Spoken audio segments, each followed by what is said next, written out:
Bab 44, Keroyok. Tidak hanya Jeffrey dan Bennett Moe, semua orang di lokasi juga tercengang. Pukul orang dan kabur begitu saja.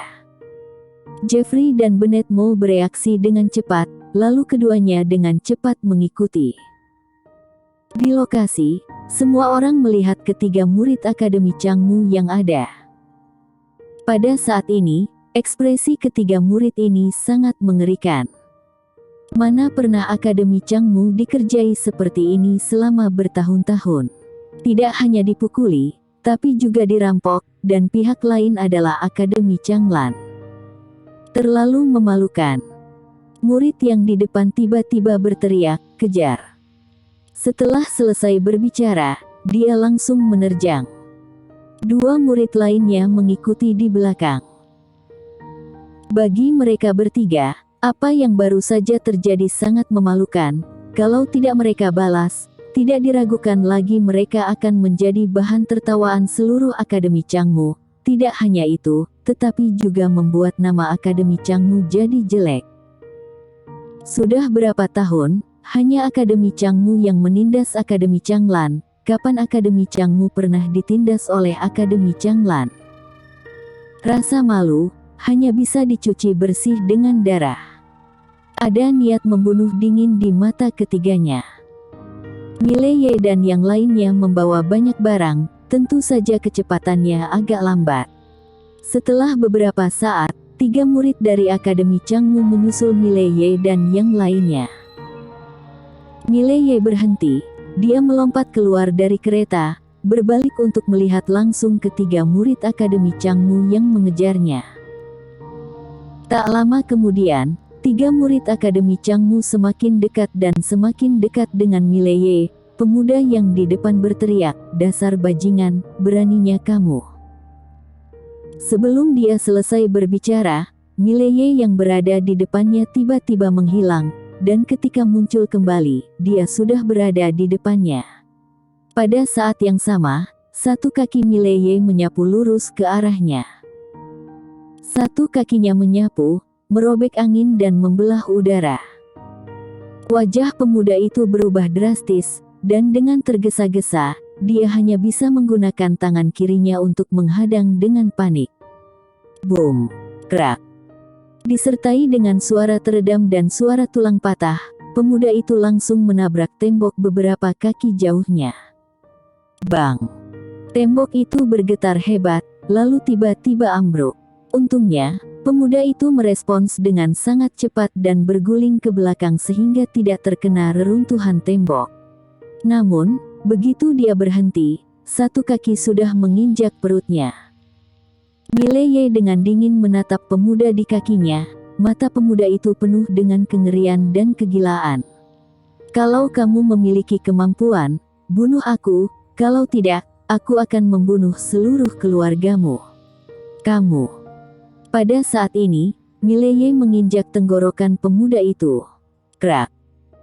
Suara pemuda itu berhenti tiba-tiba, darah terus mengalir dari sudut mulutnya, dan pada saat dia meninggal, matanya terbuka lebar, sorot matanya masih penuh dengan ketidakpercayaan. Melihat Mileye membunuh orang, dua murid Akademi Changmu lainnya di samping akhirnya panik. Sebelumnya, alasan mengapa mereka berani mengejar Mileye dan yang lainnya secara sembrono adalah karena mereka memiliki kepercayaan diri. Di dalam hati mereka, murid Akademi Changlan tidak akan berani membunuh mereka. Namun, kenyataan memberitahu kalau mereka salah. Keduanya sudah mulai mundur perlahan, sekarang mereka sudah tidak memikirkan rasa malu, mereka hanya ingin hidup. Di sisi lain, Bennett Moe dan Jeffrey tampak serius. Kalau itu adalah pertengkaran kecil sebelumnya, maka segalanya bukan lagi pertengkaran kecil sekarang. Masalahnya sudah besar. Tidak jauh, setelah Mileye membunuh pria itu, dia berbalik dan menaiki kudanya. Pergi. Setelah selesai berbicara, dia menarik Lin Siye dengan erat, dan berjalan ke kejauhan dengan kereta di antaranya. Jeffrey dan Bennett Moe dengan cepat mengikuti. Seperempat jam kemudian, sekelompok pria berjubah hitam putih datang ke lokasi Mileye dan yang lainnya sebelumnya. Ketika mereka melihat tubuh pemuda yang tergeletak di tanah tidak jauh, ekspresi kelompok itu langsung berubah mengerikan. Di antara kelompok orang ini, pemimpinnya adalah seorang pria yang memegang tombak panjang hitam. Orang ini adalah salah satu dari 3 orang jenius di halaman luar Akademi Changmu, Jerry. Kak Jerry. Di sampingnya, seorang murid Akademi Changmu berteriak, "Murid Akademi Changlan ini benar-benar lancang. Beraninya mereka membunuh murid Akademi Changmu kita di siang bolong. Kak Jerry, aku ingin bertarung sampai mati. Kalau tidak membunuh semua murid Akademi Changlan itu, aku akan bunuh diri di depan akademi."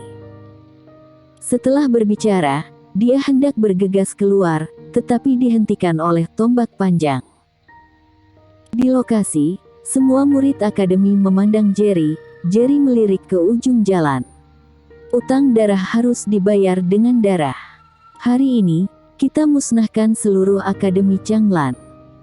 Setelah selesai berbicara, dia juga menerjang ke depan. Di belakangnya, lebih dari 20 murid Akademi Changmu mengikuti. Di suatu tempat di alam liar, Mileye dan rombongannya berlari liar dengan kereta kuda. Dalam perjalanan, Benetmo melirik Mileye. "Apakah tadi tidak terlalu gegabah?" Mileye berkata pelan, "Aku sudah memberinya kesempatan untuk hidup." Benetmo terdiam. Mileye berkata lagi, "Kalau tidak membunuhnya, dia akan mengejar kita, dan kalau kamu memberinya kesempatan, dia tidak akan menunjukkan belas kasihan kepada kita, bukankah begitu?" Jeffrey tiba-tiba mengangguk. "Iya, memang harus dibunuh." Benetmo tersenyum kecut. "Memang harus dibunuh, tapi apa yang harus dilakukan setelah dibunuh? Akademi Changmu pasti tidak akan menyerah." Mileye melirik Benetmo. "Datang yang kecil, aku akan lawan. Kalau datang yang tua, biar Pak Tuaji yang lawan." "Bagaimana kalau tidak bisa mengalahkannya?" tanya Benetmo. Mileye mengangkat bahu. "Kalau tidak bisa mengalahkannya, apalagi yang bisa dilakukan?" Benetmo ingin mengatakan sesuatu yang lain. Jeffrey tiba-tiba berkata di sampingnya, "Bisakah kamu berhenti bicara omong kosong?" Benetmo. Pada saat ini, ketiganya tiba-tiba menoleh. Ada sekelompok orang mengejar mereka 100 kaki di belakang mereka. Murid Akademi Changmu. Melihat orang-orang itu, Mileye tampak acuh tak acuh. Dia menarik pandangannya, kemudian menatap Benetmo tidak jauh. "Tolong bantu aku bawa adikku kembali ke Akademi Changlan." Lin Siye ingin mengatakan sesuatu, tetapi setelah dipelototi oleh Mileye, dia dengan patuh terdiam. Benetmo melirik ke belakangnya, kemudian dia meraih Lin Siye. Saat berikutnya, 2 pusaran angin muncul di bawah kakinya. Dalam sekejap, dia dan Lin Siye sudah puluhan kaki jauhnya. Mileye memandang Jeffrey di sampingnya. "Kamu juga pergilah." Jeffrey menggelengkan kepalanya. Mileye tersenyum berkata, "Masalah ini aku yang buat." Jeffrey menggelengkan kepalanya lagi. "Mereka menargetkan Akademi Changlan, dan tanpamu, mereka juga akan menargetkanku dan Benet." Mileye tersenyum, tanpa berkata apa-apa, dia melompat keluar dari kereta dan berjalan menuju kelompok murid Akademi Changmu itu, yang mengikuti di sampingnya adalah Jeffrey. Melihat rombongan murid Akademi Changlan bergegas mendekat, ekspresi Mileye berangsur-angsur berubah menjadi mengerikan. Berkelahi. Hal yang paling tidak ditakuti Mileye dalam hidupnya adalah berkelahi. Ranah dan kekuatannya tidak diciptakan melalui kultivasi, tetapi oleh perkelahian. Apalagi ketika dia pertama kali menjadi calon kepala keluarga Ye, dia harus berkelahi dengan orang lain di jalanan dan gang hampir setiap hari. Berkelahi telah lama menjadi kejadian biasa baginya.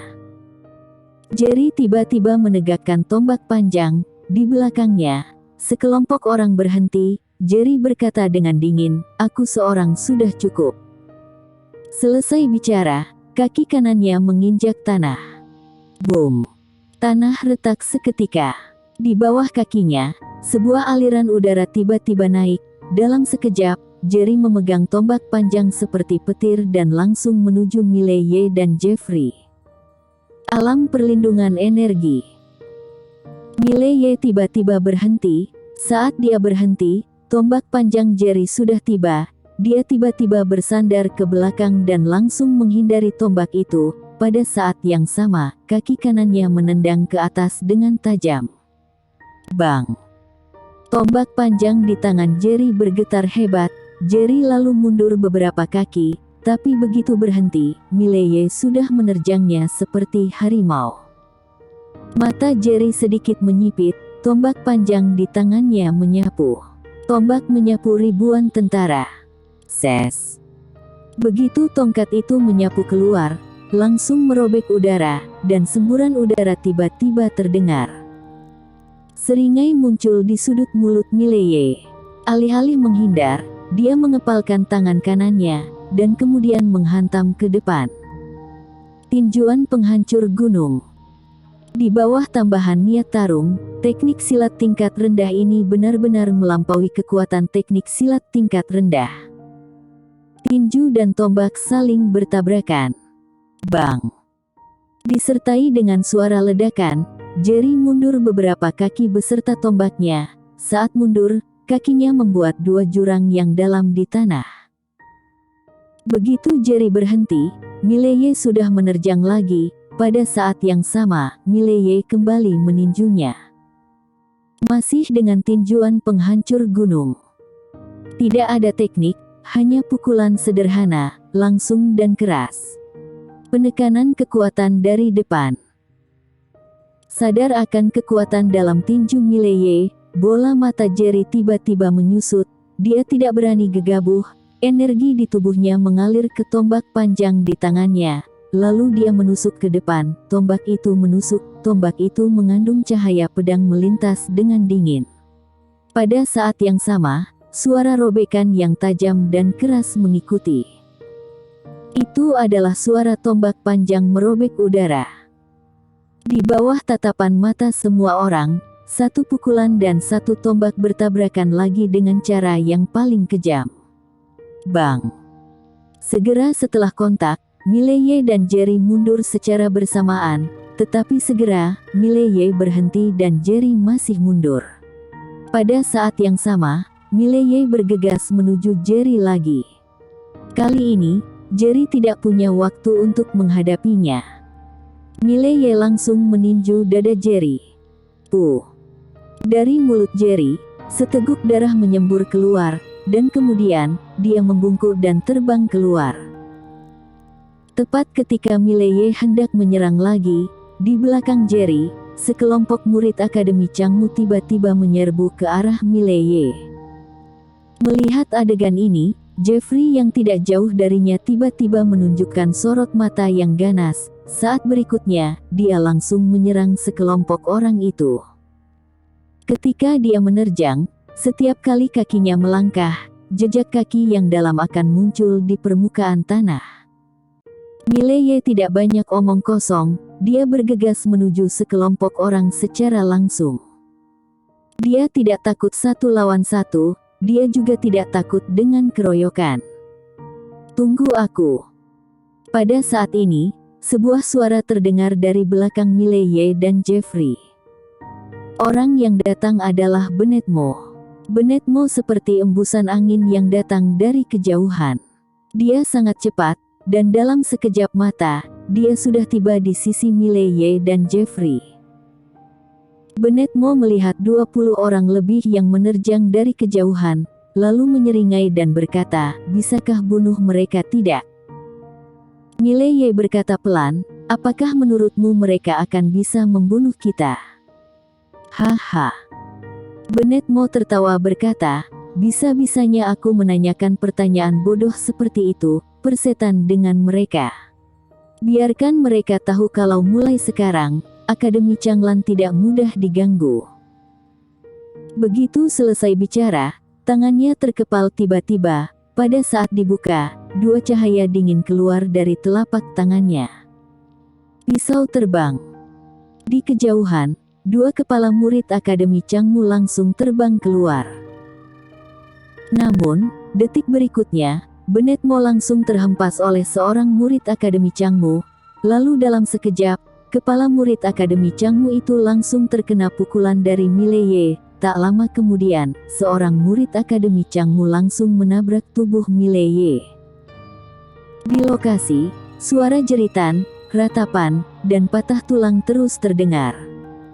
Bersambung.